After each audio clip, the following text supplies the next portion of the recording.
इस कहानी को सुनो। एक राजा ने नाराज होकर अपने वजीर को एक बहुत ऊंची मीनार के ऊपर कैद कर दिया। नमस्कार, मैं आचार्य चाणक्य हूं और आज मैं फिर एक प्राचीन कहानी सुनाना चाहता हूं।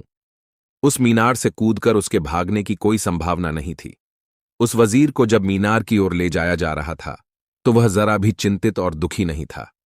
उसकी पत्नी ने रोते हुए उसे विदा दी और उससे पूछा कि वह प्रसन्न क्यों है। उसने कहा कि यदि रेशम का एक अत्यंत पतला सूत भी मेरे पास पहुंचाया जा सका तो मैं स्वतंत्र हो जाऊंगा।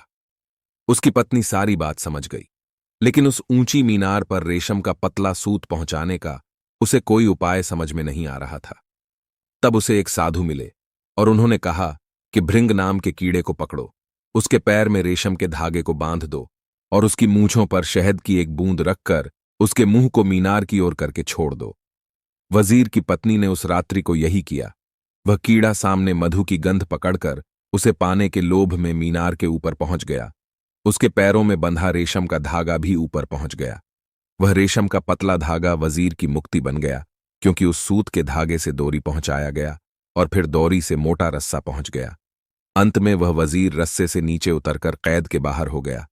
इस कहानी से यह शिक्षा मिलती है कि आपके पास जो है उससे बहुत कुछ हासिल किया जा सकता है। आप सोचिए और एक छोटी सी युक्ति या उपाय आपका जीवन बदल सकती है।